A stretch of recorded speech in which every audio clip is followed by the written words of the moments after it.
Hourglass Lake and the only floating skyliner station are located in between two amazing Disney value resorts, Pop Century and Art of Animation. Even though these two resorts appear to be sister resorts because of their close proximity, they are actually very different and have unique qualities all their own. If you're trying to decide which of these resorts you should stay at, keep watching to learn more about them. Make sure you like, subscribe, and ring the bell to get notifications when a new video comes out. Our channel is growing each day, and I'm so thankful for all of you who have been subscribing. Thank you. If you haven't been to these resorts, I'll give you a quick overview of their style.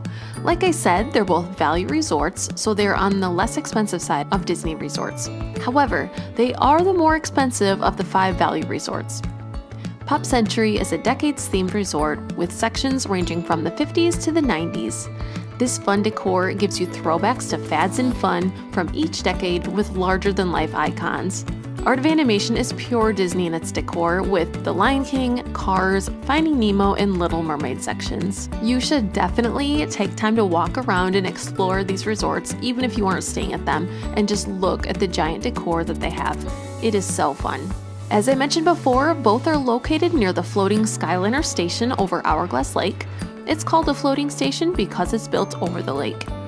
The skyliner is a great option if you're spending park days at Epcot or Hollywood Studios. It's a very fast and easy way to travel. If you want to learn more about the Disney Skyliner, I'll put the link to our video here and at the end of this video. Both resorts also have Disney buses for transportation. You can take the buses to the other theme parks plus Disney Springs. And if the weather is bad, you will have to take a bus instead of the Skyliner. Pop Century and Art of Animation both only have a food court and a pool bar for your meals.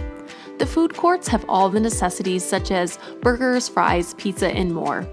If you look at these menus online, as you're deciding, you'll notice that they are very similar but not identical. It appears that Landscape of Flavors at Art of Animation has a few more options than everything pop at Pop Century, especially in the entree section. I always say that the food may or may not matter at your resort, depending on how often you're at the parks.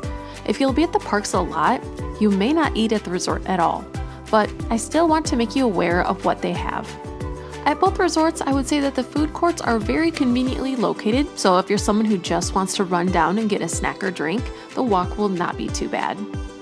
The pool bars are similar at both resorts as well and have drinks and some quick meal options for you if you're spending your day lounging around at the pool. These are located near the main pool and not too far from the food court and lobby. Both resorts also have a gift shop right next to the food court, so you won't miss it. The gift shops are stocked with Disney souvenirs as well as anything you may have forgotten at home. And I guess while we're in the vicinity, the main hall at each resort contains the front desk, restrooms, an arcade, and bell services. Everything is right there and easy to find, which is good if you want to get everything done at once in the AC, such as eating, shopping, or talking to a cast member. I would say that the two greatest determining factors for you as you decide which resort you want to stay at is the room style and cost. For Pop Century, the majority of rooms at this resort contain 1 queen bed and 1 queen pull-down bed, but some have 1 king bed instead. And by the way, they're updating the decor of these rooms, but they are not done yet since the website still has pictures of the old rooms. The new decor has a little more pop of color, which looks great. I've read online that it should be done by next spring 2026. Art of Animation is a very unique resort with its room styles. The rooms in the Little Mermaid section either contain 2 queen beds or 1 king bed, and the other 3 sections have family suites that can sleep up to 6 people. These suites have 1 queen bed in its own separate room, plus 2 Murphy options in the living room area.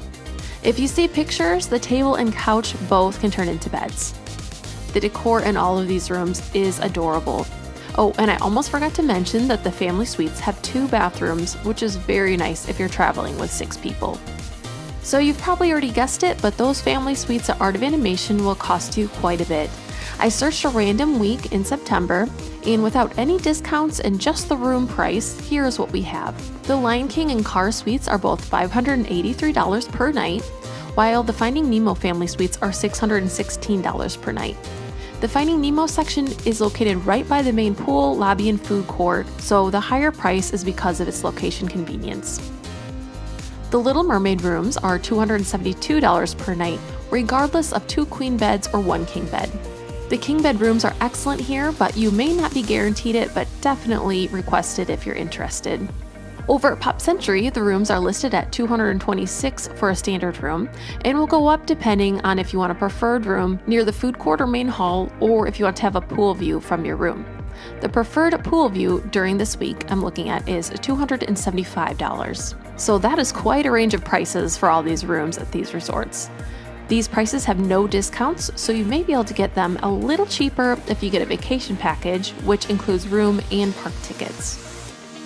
My opinion is to always do what is best for you and your family when going to Disney. So I hope these are some helpful basics about these 2 resorts. I would recommend asking yourself a few questions to help make your decision though. Number 1, are you on a strict budget?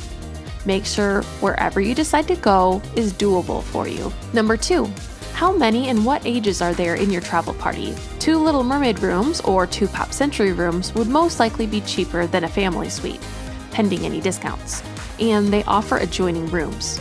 But if you have several littles in your family, you may feel more comfortable having a family suite with them super close to you.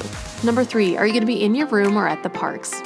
If you're spending most of your day at the parks, then maybe you don't need a fancy room and just want the basics, and that's okay. However, if you're heading for a mostly resort vacation, then you may want your room to be a little more spacious since you'll be spending a lot of time there.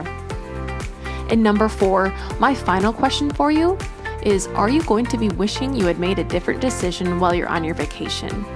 What does your gut say about where you want to stay? Are you going to regret spending the extra money or wish you had? Did you really want a certain decor? So I know that's a few questions in one, but they all stem from the first. Will you be happy with your decision or will you be regretting it?